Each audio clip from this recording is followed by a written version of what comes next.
El siguiente mensaje, por el pastor Abelardo Muñoz, es una producción de la Iglesia Gracia Soberana de Ciudad Juárez. El tema general de este extraordinario libro de Éxodo, pues es el cumplimiento de las promesas que Dios le había hecho a los patriarcas, empezando con Abraham, y de que de sus descendientes iba a ser una gran nación, y que por medio de esa nación iba a bendecir a todas las naciones de la tierra. Y la semana pasada Roberto nos compartió sobre los primeros 12 capítulos, cómo Dios empezó a intervenir de una manera más activa a favor de su pueblo, siendo fiel a esas promesas que ya les había hecho. Y Roberto nos llevó hasta la celebración de la Pascua, hasta el capítulo 12 de este libro de Éxodo. Pero no vimos lo que fue realmente el Éxodo, que es la salida. Nos llevó a la víspera de la salida. Y hoy vamos a hablar de los 3 principales acontecimientos que Dios lleva a cabo en el resto de este libro, que son la salida de Egipto, junto con una contundente derrota de sus enemigos, una liberación de sus enemigos. Y vamos a hablar del establecimiento de un nuevo pacto con su pueblo en el monte Sinaí y de la construcción del tabernáculo de reunión. Y es importante notar algo, miren, que a lo mejor no habían notado y que es muy revelador. A través de todo lo que vamos a ver el día de hoy, vamos a ver que Dios siempre es fiel a su nombre. Porque cuando llamó a Moisés, recuerdan que le dijo: ve y dile al pueblo de Israel que yo los voy a sacar por medio de ti. Pero ¿qué le preguntó Moisés? Señor, pero ¿y si me preguntan que quién es el Dios que me envía, qué les voy a decir? ¿Y qué le contestó Dios? Le dijo: diles que yo soy, te envía. ¿Saben qué quiere decir ese nombre? Yo soy. En realidad, yo soy significa yo soy el que de veras es o está. Y si lo queremos parafrasear, otro erudito dice que significa yo soy el que está verdaderamente presente con ustedes, obviamente con aquellos a los que le está hablando. Yo soy el que está verdaderamente presente, dispuesto a ayudar y dispuesto a actuar. Y cierto autor dijo lo siguiente: el pueblo de Israel estaba en una situación tan desesperada que estas eran exactamente las palabras que Dios necesitaba pronunciar para ellos. Y tal vez algunos de ustedes se encuentren ahorita igual de desesperados que el pueblo de Israel, aunque sus circunstancias sean diferentes.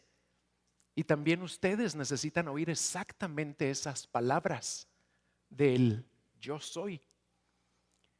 Así que pongamos atención a lo que el Dios que está siempre presente con su pueblo nos va a hablar esta mañana. Y el título del mensaje es precisamente: Dios está siempre presente con su pueblo. En primer lugar, está presente en la salida de su pueblo de Egipto y en la liberación de sus enemigos. Esto se nos narra en los capítulos 13 al 18.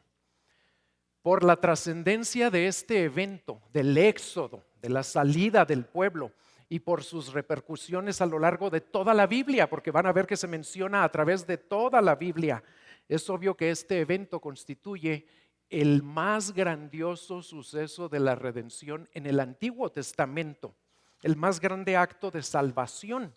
Y por medio de este suceso, por medio de esta liberación, Dios convirtió a Israel en el instrumento de su redención para toda la humanidad. ¿Y saben por qué? Porque los israelitas, que eran el pueblo escogido de Dios, ya no eran una sola familia, ya no eran los 70 que habían entrado a Egipto cuando José mandó traer a Jacob y a todos sus hermanos. Ahora eran aproximadamente 2,5 millones de personas. Ahí nada más nos dice que cuando salieron 600,000 hombres adultos varones, pero haciendo un cálculo, si esos eran los hombres, pues si tenían nada más 2 hijos por familia, serían 2,400,000, pero dice ahí que salió otra multitud mixta con ellos, total que eran como alrededor de 2,5 millones.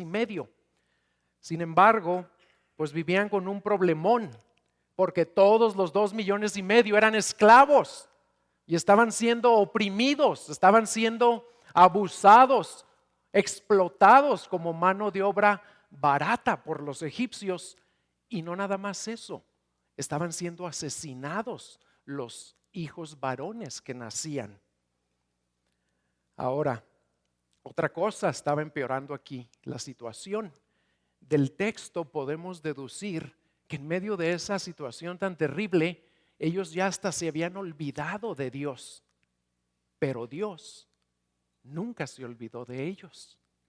Y esto es algo que nosotros también necesitamos recordar, hermanos, porque a veces hacemos lo mismo. Estamos enfrentando problemones, dificultades, tribulaciones. Estamos como ellos, desesperados. ¿Y qué es lo primero que pensamos? Dios ya no se acuerda. A Dios no le importo, no está viendo mi problema. Pero Dios está siempre presente. Ya vimos la semana pasada cómo en medio de esas terribles circunstancias, Dios preservó la vida de un bebé especial a quien eventualmente prepararía y llamaría para ser el mediador y el libertador, y para por medio de él confrontar a Faraón y azotarlo hasta que los dejó salir. Aquí los israelitas se les había olvidado algo que se había anunciado desde Génesis. Dios les había dicho a Abraham que iban a estar en una nación extranjera como 400 años.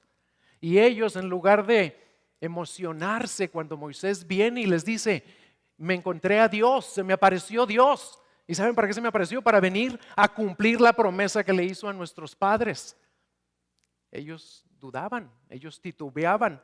Que claro, en aquellos años no había libros como ahorita, no tenían un registro y era muy difícil ir contando. Imagínense, y habían pasado 400 años. Pero Dios ahí estaba con ellos. Y en Éxodo 13:3, aquí sí abran su Biblia, por favor, vamos a empezar a leer algunos textos. Éxodo 13:3, Moisés les dice algo muy importante, les dice: acuérdense de este día en que salisteis de Egipto, de la casa de esclavitud, pues el Señor os ha sacado de este lugar con mano poderosa, dice. ¿Por qué es esto importante? Pues porque fue tan poderosa la mano con la que Dios los sacó de Egipto, que hasta salieron con las manos llenas de joyas, llenas de plata, llenas de oro, llenas de ropa. Porque allá adelante, ahí en el versículo, en el capítulo anterior, ¿saben qué les había dicho? Por mano de Moisés también, el Señor hizo que el pueblo se ganara el favor de los egipcios. Dice, no lo lean eso, se los voy a leer rápido. En el capítulo 12, y que les concedieran lo que pedían. Y así dice, despojaron a los egipcios, porque Moisés les dijo que les pidieran objetos de plata, objetos de oro y objetos de ropa. Salieron con mano poderosa y con abundancia, aunque ellos no sabían para qué iba a ser esa abundancia en el futuro, ya lo veremos después. Y la manifestación más grande de que Dios estaba presente con ellos en medio de todo lo que estaban viviendo y de la gracia de Dios, del poder de Dios a favor de su pueblo, está en el capítulo 14, porque salen de Egipto. Faraón se asusta con la última plaga, como nos habló Chovy la semana pasada, la muerte de un primogénito. En todas las casas de Egipto llegó la muerte, excepto en las casas que habían puesto por fe la sangre de un cordero en el dintel de las puertas. Faraón se asusta y les dice: váyanse, y los apura: váyanse ya. Y cuando les piden ellos: pero dame esto, pero señora, deme aquella esclavita y deme aquel collarcito. Sí, toma lo que quieras, pero ya. Los sacan apurados los egipcios porque tenían mucho miedo. Pero ¿saben qué sucede? Que a Faraón le duró muy poco el efecto de esa última plaga. Y cambió de opinión y juntó a todo su ejército y se fue detrás de sus antiguos esclavos. Y la Biblia dice que los alcanzó acampados junto al mar. Y vemos algo interesante aquí. Los alcanza acampados junto al mar. Y ahorita vamos a ver cómo responde el pueblo. Pero en el versículo 14:8 vemos que Dios está presente aún cuando el corazón de Faraón cambia. Los israelitas ahorita se van a espantar porque van a voltear y van a ver si ya habíamos salido, si ya nos habían dicho que nos fuéramos y hasta nos dieron todo lo que tenían. Y ahora ahí vienen otra vez y vienen en estado de guerra, vienen en son de guerra, vienen con ejércitos. Dios está siempre presente, porque vean cómo dice el versículo 14:8. Dice,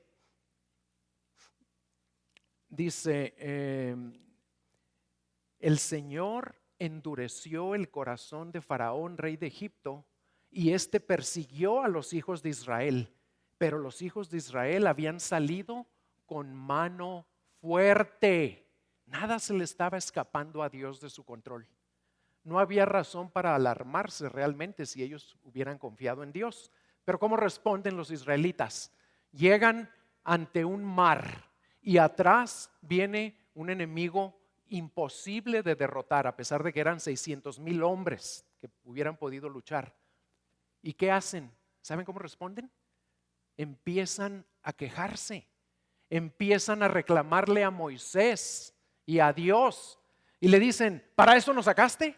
¿Para eso fuiste y nos dijiste que pusiéramos la sangre y que nos iba a preservar la vida, el ángel de la muerte a nosotros, y nos ibas a traer a una tierra que fluye con leche y miel? ¿Y para esto nos sacaste, para venir a morir aquí, ahogados si nos metemos al mar, o asesinados por los egipcios que ahí vienen dispuestos a matar? Y estuvieron murmurando y quejándose. Y desgraciadamente ese fue un patrón que duró 40 años, vivieron así. El Señor los había sacado para cumplir sus planes, para cumplir sus propósitos. ¿Y cómo acabamos de leer que los sacó? Con mano fuerte. Nadie iba a poder intervenir y frustrar los planes de Dios. ¿Cómo reaccionamos nosotros, hermanos, cuando estamos como ellos? Cuando tenemos delante de nosotros un obstáculo insuperable como ellos tenían el mar, y detrás de nosotros tenemos un enemigo formidable que sabemos que no podemos contra él. Reaccionamos igual que ellos. Nos quejamos y murmuramos y pataleamos. ¿Pero qué les contesta Dios? En el versículo 13 y 14, vean la respuesta de Dios por medio de Moisés. Moisés le dice al pueblo: no teman, estad firmes y ved la salvación que el Señor hará hoy por vosotros, porque los egipcios a quienes habéis visto hoy, no los volveréis a ver jamás. Y luego les da otra instrucción en el versículo 14, que es la más difícil de obedecer. Les dice: el Señor peleará por vosotros mientras vosotros os quedáis callados, en silencio. Él va a pelear. Ustedes solo manténganse firmes, creyéndole al Señor y calladitos.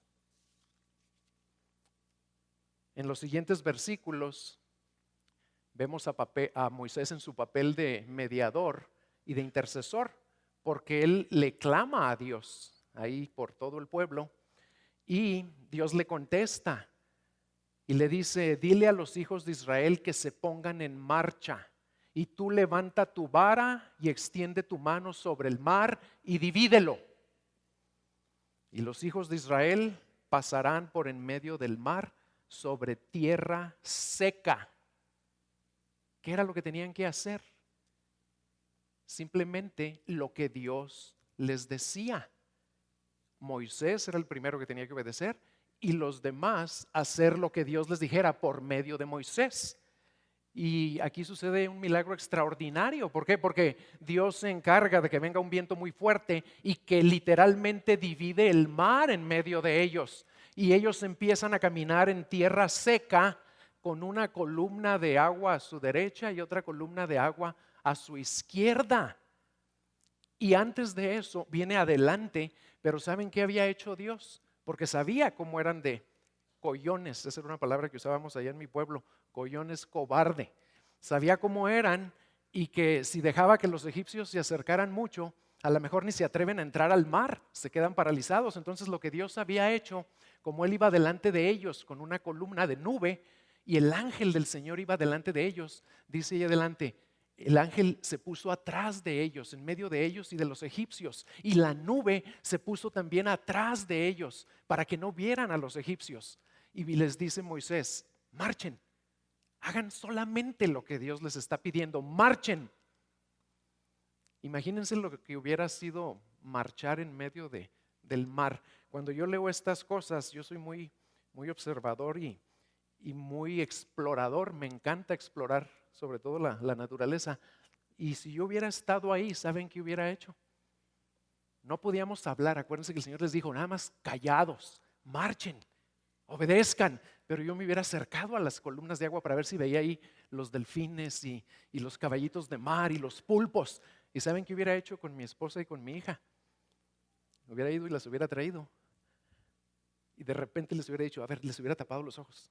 Vengan, vengan, vengan. Y las hubiera puesto así pegaditas a la columna de agua. Y les hubiera dicho, ya, vean, delante de un tiburón sotototote. Y les hubiera dicho nomás, uy, uy, pero no podía hablar. Usen su imaginación cuando leen la Biblia. ¿Por qué? Porque Dios no tiene límites y debemos leerla creyéndole como un niño. Porque esto fue algo maravilloso. La mano poderosa de Dios no tiene límites. Y ahí abrió el mar y puso la nube entre ellos y sus enemigos. ¿Qué ocurre después? Pues el Señor, cuando ya terminan de pasar el mar, le da otra instrucción a Moisés. Deja que los egipcios se metan todos hasta la mitad del mar y luego le dice a Moisés, extiende otra vez tu mano sobre el mar para que las aguas regresen sobre los egipcios.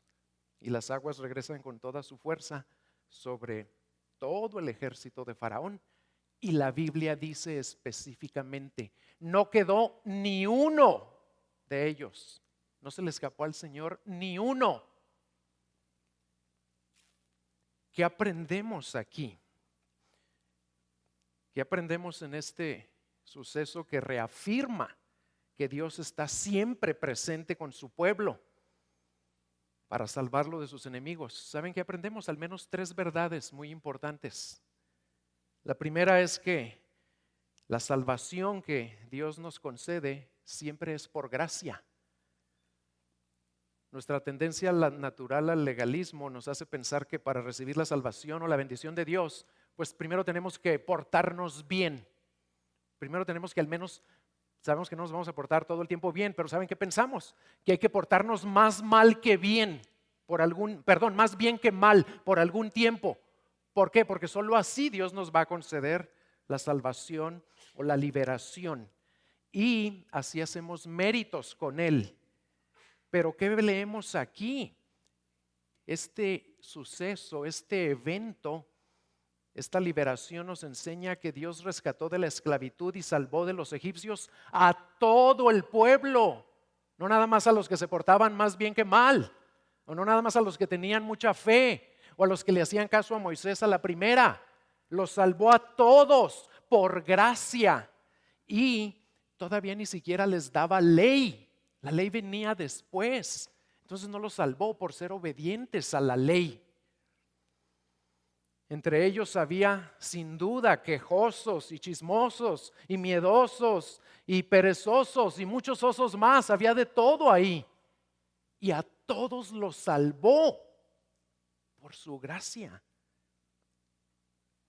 Y porque Él es fiel a sus promesas.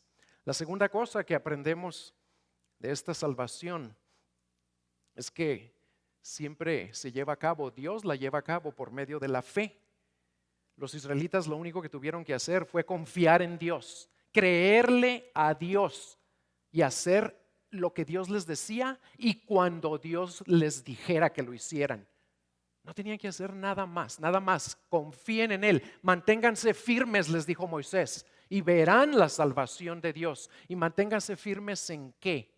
En creerle a Dios, en confiar en Dios y en marchar cuando Él diga que marchen. o pararse cuando Él diga que se paren. Eso era lo único que teníamos que hacer. A lo mejor a ustedes Dios les está hablando para liberarlos de enemigos, pero ustedes no quieren hacer lo que Dios dice. Si Dios les dice que se aparten de alguien, apártense. Si Dios les dice que perdonen a alguien, perdónenlo. Si Dios les dice que le den algo a alguien, dénselo. Hay que obedecerlo.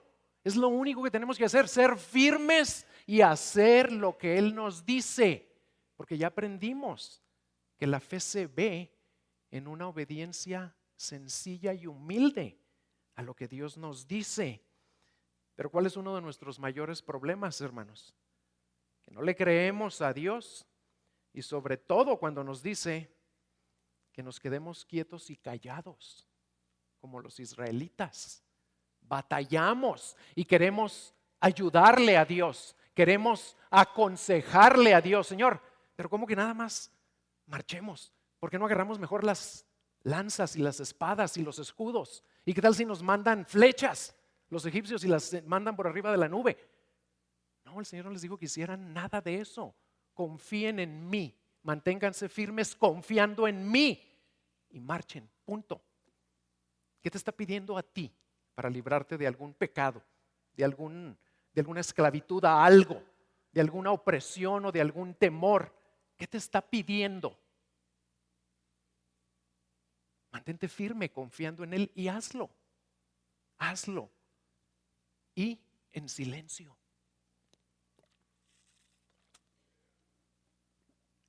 Y la tercera cosa que nos enseña aquí la salvación de los israelitas es que Dios nos la concede no porque quiere salvarnos del infierno o quiere hacernos felices y quiere que se cumplan todos nuestros planes. ¿Saben cuál es el propósito? El fin supremo que tiene Él al salvarnos, su gloria. Nos salva por gracia y por fe, pero para su gloria, no principalmente para que seamos felices y para que nos vaya bien y bonito el resto de nuestros días. Nos salva para que su nombre sea glorificado. Esto viene ahí en el versículo 4 del capítulo 14, que dice así: y yo endureceré el corazón de Faraón, y él los perseguirá, y yo seré glorificado por medio de Faraón y de todo su ejército, y sabrán los egipcios que yo soy el Señor.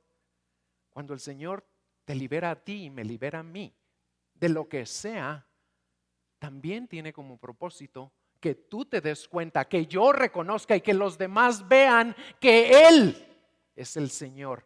Él es el que salva. Él es el que nos da su poder, nos muestra su poder y nos favorece con su gracia. Y eso lo repite ahí adelante, varias veces lo dice. Pero ¿cómo creen que concluye este episodio? Después de que Dios se encarga de destruir al ejército de Faraón y que no queda ni uno de ellos vivo, el capítulo 14 concluye de una manera gloriosa, que exalta la gracia, el poder, la salvación de Dios, de ese Dios que está siempre presente con su pueblo, obrando a favor de su pueblo. El capítulo 14, versículo 30 y 31 dice de esta manera, dice: aquel día salvó el Señor a Israel de mano de los egipcios, e Israel vio a los egipcios muertos a la orilla del mar. Y cuando Israel vio el gran poder que el Señor había usado contra los egipcios, el pueblo temió al Señor y creyeron en el Señor y en Moisés, su siervo. Su fe fue fortalecida, su fe fue enriquecida, porque Dios les demostró su gracia y su poder. Y ellos vieron la destrucción de sus enemigos. ¿Estás tú enfrentando circunstancias aparentemente imposibles en tu vida? Pues el Señor te dice lo mismo que a ellos: no temas, no temas.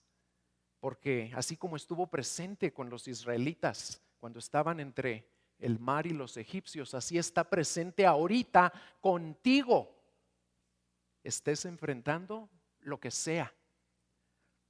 De hecho, en Isaías 41:10 lo dice con esas mismas palabras. Dice, no temas porque yo estoy contigo, no desmayes porque yo soy tu Dios que te esfuerzo, siempre te sustentaré con la diestra de mi justicia. No temas, sigue confiando en Él y clama a Dios como Moisés clamó. Mantente firme en tu fe y haz solamente lo que Él te diga y calla.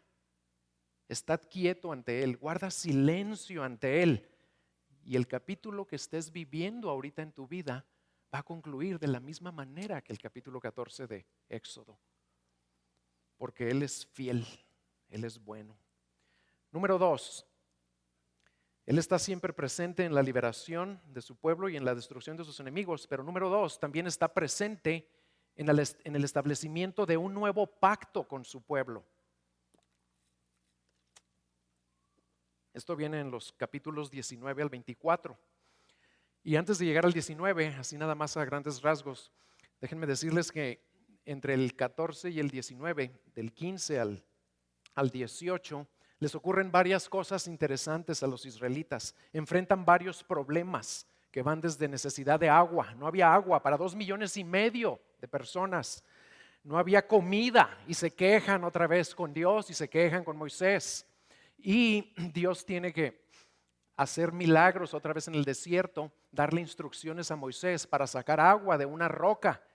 Y luego les manda el maná y les manda codornices. También enfrentan a una nación enemiga y Dios usa a Moisés para interceder por ellos y derrotan a Amalek. Total que ocurren ahí varias cosas y Dios les sigue demostrando que Él está siempre presente, porque siempre los libró de todas sus aflicciones, de todas sus pruebas. Pero tal vez lo más notable de estos capítulos, antes de llegar al monte Sinaí, es lo engañoso y lo voluble, lo de doble ánimo que era el corazón de los israelitas. ¿Y saben de qué me acuerdo ahí? De mi propio corazón. Ellos en el capítulo 15 hasta le compusieron una canción al Señor. Casi todo el capítulo 15 es un canto glorioso después de la victoria que les había dado. Y están ahí alabando y adorando y bailando al Señor. Y al final de ese mismo capítulo ya se están quejando contra ese Dios que los acababa de liberar y contra su siervo. Y en el 16 se vuelven a quejar y en el 17 vuelven a murmurar. Igualitos que nosotros, hermanos. Así somos, por desgracia. Pero hay gracia para nuestra desgracia. Cuando todo nos está saliendo bien, ahí es muy fácil creerle a Dios y cantarle y alabarlo y bailarle como ellos, ¿verdad? Pero cuando las cosas se ponen difíciles o cuando Él no responde como queremos o cuando no nos contesta ya, no nos libera ahorita de lo que estoy enfrentando, entonces murmuramos y le reprochamos y cantamos el Salmo 30, no lo vean, pero al revés. ¿Saben qué dice el Salmo 30:11? Dice, has cambiado mi lamento en baile. Pero nosotros, ¿qué cantamos? Has cambiado mi baile en lamento. Y no es cierto. ¿Por qué? Porque el Señor sigue estando presente con nosotros en medio de todo lo que vivamos. El Señor seguía siendo paciente con ellos, misericordioso, igual que con nosotros. Y inician ese recorrido o continúan en esa travesía rumbo a la tierra prometida. Y el evento más significativo de su peregrinaje ocurre 3 meses después, cuando llegan a los pies del monte Sinaí. Ahí Dios les iba a manifestar su presencia de una manera majestuosa, pero también temible. Y tan temible que el Señor le mandó a Moisés que pusiera límites alrededor del monte donde él iba a venir a manifestarse. Y que si alguien, fíjense, si algún hombre o animal traspasaba el límite que Dios les había marcado, lo debían matar. Lo debían matar a pedradas. Dios los estaba preparando para algo muy especial y muy significativo. Y también les dijo por medio de Moisés que se consagraran, que se lavaran de toda impureza, que se santificaran por 3 días y que al tercer día descendería al monte para encontrarse con ellos. Esto está en el capítulo 19, si son tan amables de irse al capítulo 19. Vamos a leer 3 versículos del 17 al 20.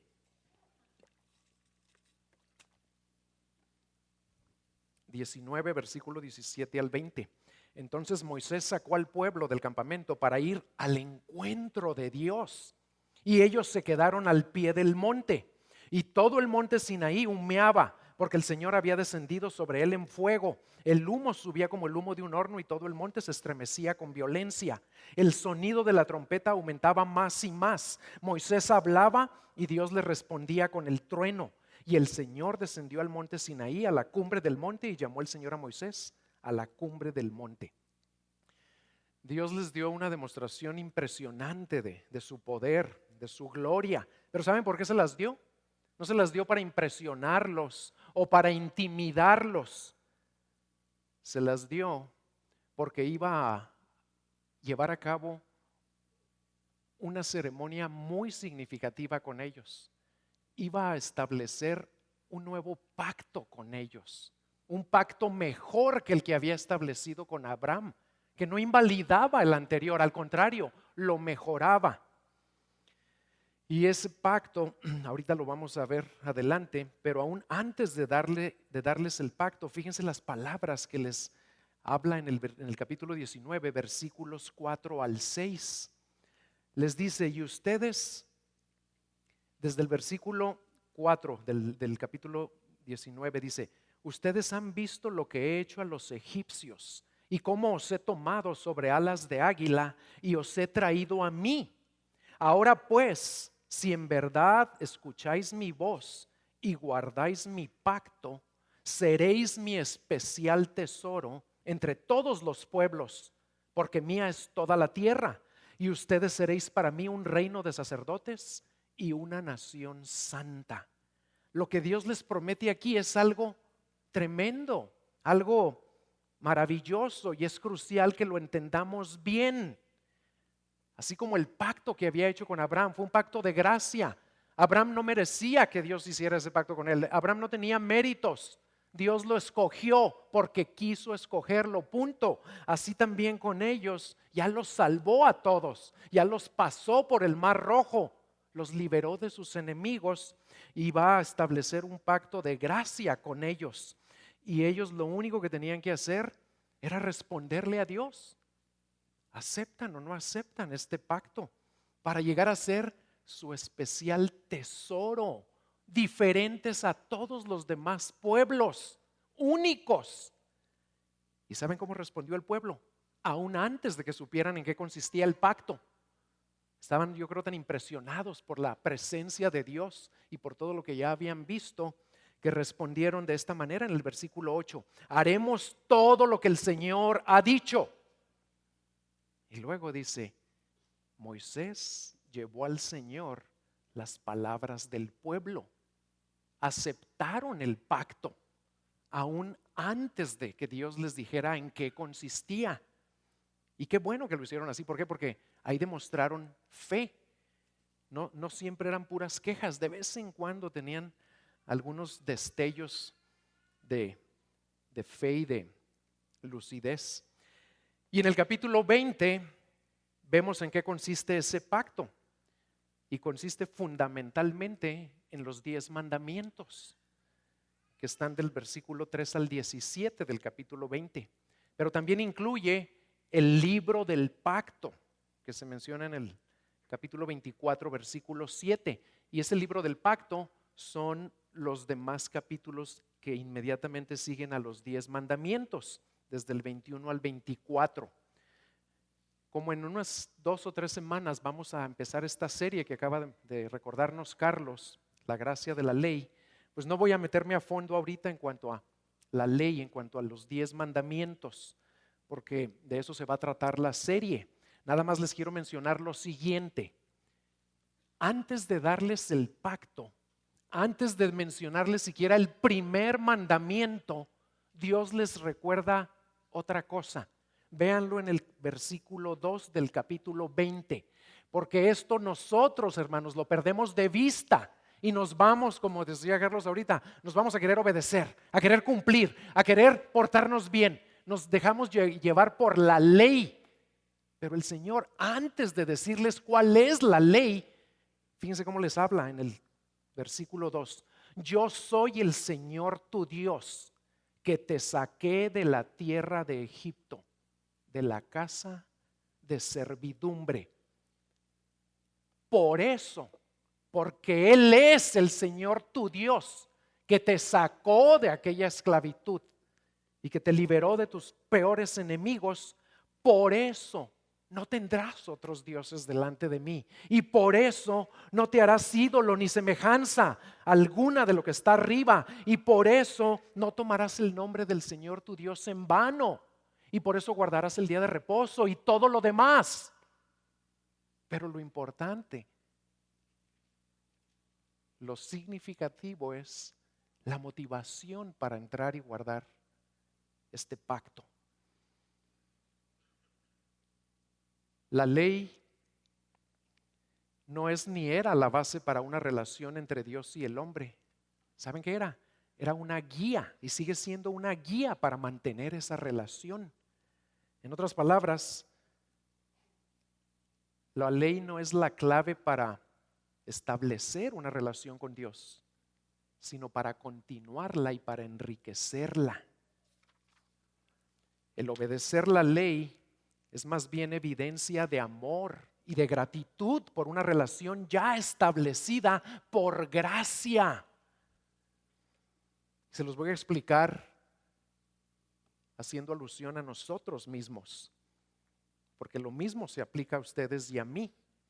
Así como ustedes y yo no somos cristianos por obedecer la palabra de Dios, sino al contrario, porque Él nos concede su gracia y nos regenera y nos trae a sí mismo y nos hace nuevas criaturas en Cristo.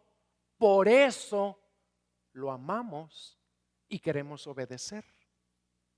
Pero nadie se hace cristiano por obedecer. Y en resumen, en cuanto a este punto, aquí vemos que Dios redimió gratuitamente a su pueblo de la esclavitud en Egipto y los liga a sí mismo por medio del pacto. El pacto fue ratificado con sangre en el capítulo 24 y Dios le pidió a su pueblo que lo guardara para que fueran su especial tesoro, para que fueran diferentes a todos los demás pueblos por la manera en la que vivían y adoraban a su Dios. Y nosotros, hermanos, somos beneficiarios de un pacto todavía mejor que este. Nosotros también vivimos bajo un pacto de gracia y ratificado por una sangre infinitamente mejor a la que Moisés roció sobre el pueblo. Un pacto consumado por la resurrección de un mediador infinitamente superior a Moisés, que nos liberó de una esclavitud más terrible que la de los egipcios. Nos liberó de la esclavitud al pecado, porque primera de Pedro 3:18 dice, también Cristo murió por los pecados una sola vez, el justo por los injustos, para llevarnos a Dios. Nosotros también hemos sido traídos a Él por gracia. Si tú ya eres de Cristo, te pregunto, ¿estás viviendo motivado por esa gracia? ¿Y estás viviendo de una manera congruente con lo que Dios dice que ya eres? A ellos, ¿qué les dijo el Señor? Voy a hacer un pacto con ustedes, guárdenlo, escuchen mi voz, créanme, confíen en mí y serán mi especial tesoro y los haré un reino de sacerdotes, les dijo, y una nación santa. ¿Sabes qué te dice a ti en el Nuevo Testamento que es mejor que lo que les dijo a ellos? A ti te dice que tú eres linaje escogido, real sacerdocio, nación santa, pueblo adquirido por Dios para anunciar las virtudes de aquel que os llamó de las tinieblas a su luz admirable. el autor de este mejor pacto que está siempre presente, vive en ti. Y ese va a ser nuestro último punto. Entonces ya vimos que Él está siempre presente para liberar a su pueblo y para rescatarlo de sus enemigos. Está siempre presente para enseñarle a su pueblo cómo mantener una relación íntima y profunda con Él por medio de su pacto. Y también está siempre presente en la construcción de un tabernáculo para morar entre ellos. Casi todo, la última sección, casi toda la última parte del libro está dedicada a esto, a la construcción del tabernáculo, y esta está un poco aburrida, si somos francos. ¿Por qué? Porque hay muchos capítulos donde Dios le dice a Moisés: y harás esto, y le pondrás cortinas así, y le pondrás madera así, y barras así, y las tapizarás de oro, y la podrán cargar nada más estas personas. Y todo lo que le decía lo escribió, todo, no se le pasó ni un solo detalle. Y luego al final se repite todo, pero desde el punto de vista del cumplimiento de lo que Dios le había dicho a Moisés. Entonces no es una lectura muy motivante que digamos, pero es importante que entendamos algo. ¿Por qué le dice Dios que le preparen una casa? Que le preparen un lugar donde vivir entre ellos. ¿Por qué?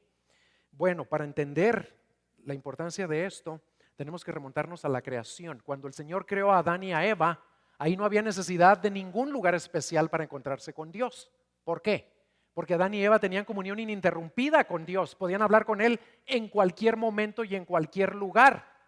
Pero cuando cayeron en pecado Adán y Eva, se produjo una separación fundamental entre Dios y los seres humanos. Ya no tenían fácil acceso a la presencia de Dios.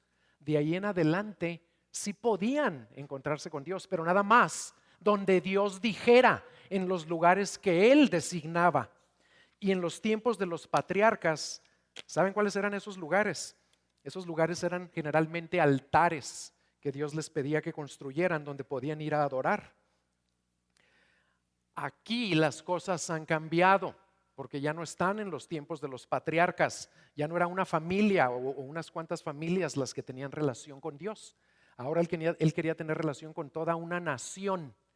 Y Dios le manda a Moisés construir un tabernáculo para que su pueblo pueda venir a encontrarse con su Dios y adorarle, para que todo el pueblo pueda venir. Claro, había muchas reglas, muchas normas que había que respetar. ¿Por qué? Porque Dios les demostró que era un Dios santo también. Era un Dios puro y santo y no se podían acercar como ellos quisieran. Y al ver todo esto en Éxodo, al ver cómo Dios estaba presente con su pueblo a través de todo el libro y en todas las circunstancias que enfrentaban, aquí vemos que ahora va a estar presente de otra manera, de una manera más tangible, más real, más inmediata. Lo van a poder ver viviendo entre ellos. Y no me refiero al cuerpo de Dios, porque Dios no tiene cuerpo, Dios es espíritu, pero van a poder ver su presencia ahí en medio de ellos. Para eso le pidió Dios a Moisés que construyera el tabernáculo. Él decidió venirse a vivir con ellos. Ya les había demostrado que siempre está presente para ayudarlos. Pero ahora quiere manifestarles su presencia constante. Mientras anduvieran por el desierto, Dios les prometió que iba a estar con ellos, siempre entre ellos, porque eran su pueblo. Y pasó algo muy triste en esta última parte del libro. Se las voy a comentar a grandes rasgos para llegar a la conclusión. Y esto nos va a ayudar a apreciar aún más el hecho de que Dios haya decidido vivir entre ellos, acompañarlos constantemente durante todos esos años. ¿Saben qué ocurrió? Que Dios le llama a Moisés a la cumbre del monte y le está dando ahí las tablas con la ley, con el pacto que iba a hacer con su pueblo, que dice que estaban escritas por el mismísimo dedo de Dios. Y además de la ley le estaba diciendo cómo construir el tabernáculo. Le estaba dando todas estas instrucciones, pero como duró 40 días arriba del monte Moisés, el pueblo, ¿qué hizo?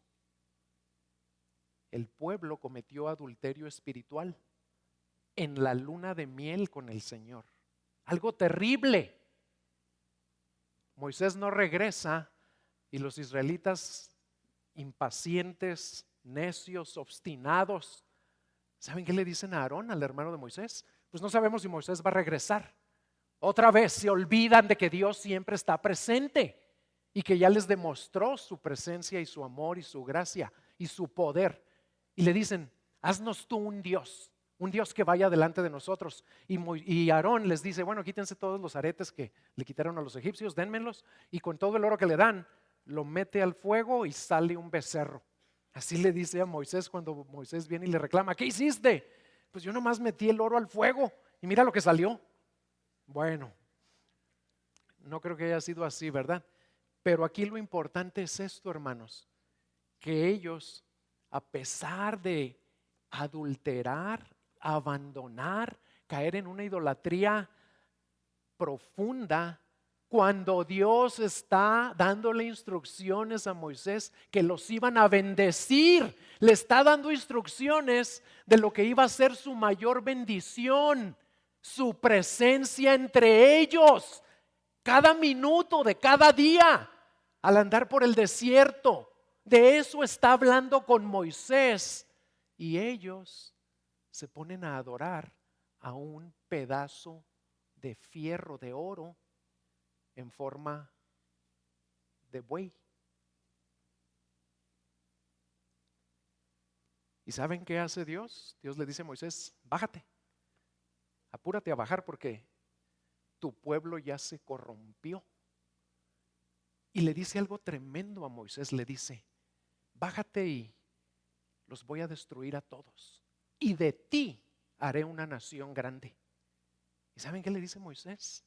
Y ahí lo vemos otra vez actuar como mediador, como intercesor, porque era un hombre humilde, no pensó en él. Y Moisés se pone a interceder a favor del pueblo y le dice, Señor, no los destruyas, porque ¿qué van a decir las demás naciones? ¿Que los sacaste para destruirlos?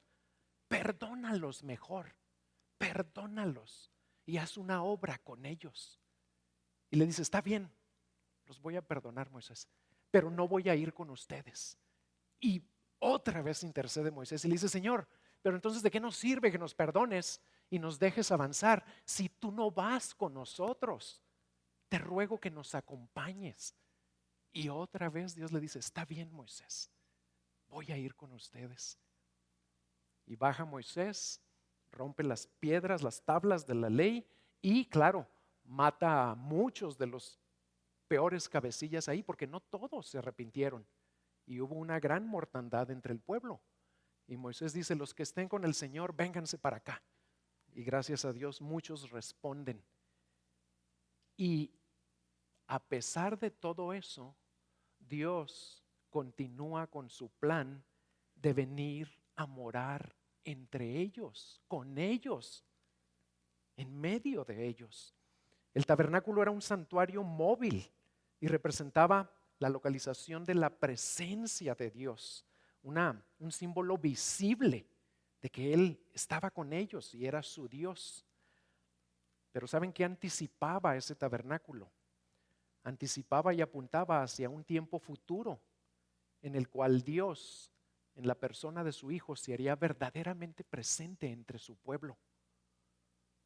El Verbo se hizo carne y habitó entre nosotros. Juan 1:14. Si por la gracia de Dios tú ya eres de Cristo, no necesitas un tabernáculo o un templo que le construyeron después para tener acceso a la presencia de Dios. Él ya mora en ti.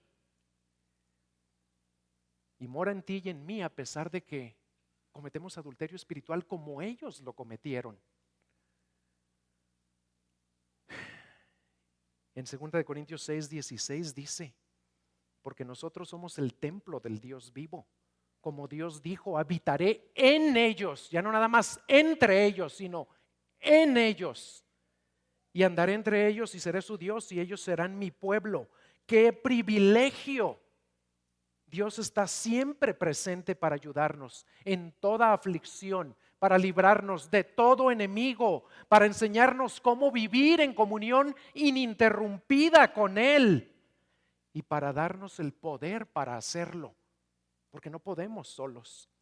Y como si todo esto no bastara, Él está siempre presente porque vive adentro de ti y de mí.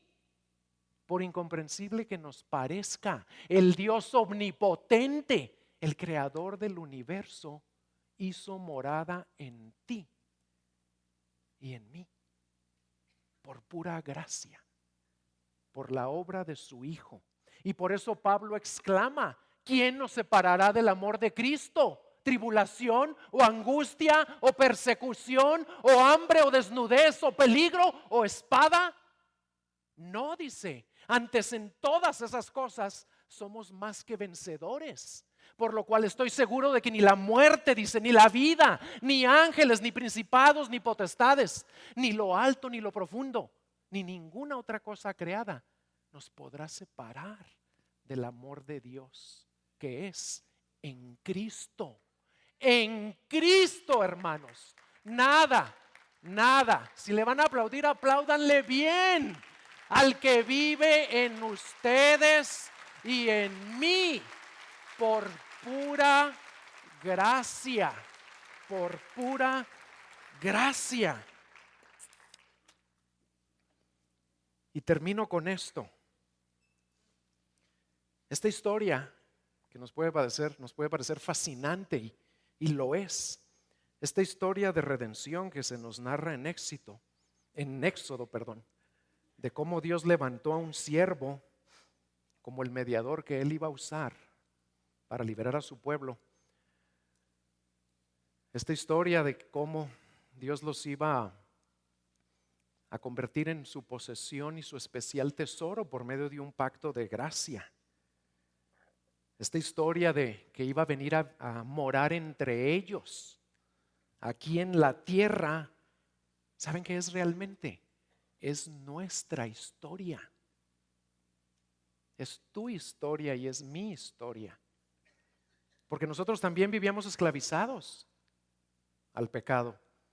Y Dios envió a otro mediador superior a Moisés, a su hijo en forma de siervo, para liberarnos del yugo del pecado, a fin de que llegáramos a ser suyos, linaje escogido, nación santa, por medio de un pacto de gracia y de sangre también, para venir a ser morada en nosotros por su Espíritu. Si esa es tu historia, alaba a Dios, adora a Dios y sírvelo con todo tu ser el resto de tu vida, por haberte amado tanto y por prometer estar siempre presente contigo. Pero tal vez haya personas aquí para quienes esta todavía no es su historia, porque siguen esclavizados al pecado, siguen oprimidos, siguen temerosos y no han entrado en un pacto con Dios. No saben cómo ser el tesoro especial de Dios. No saben cómo profundizar esa relación con Dios porque no la tienen todavía, porque Él no mora en ellos. Pero Dios quiere que no te vayas de aquí como llegaste. Dios quiere que esta se vuelva tu historia el día de hoy. Esperamos haya sido de bendición.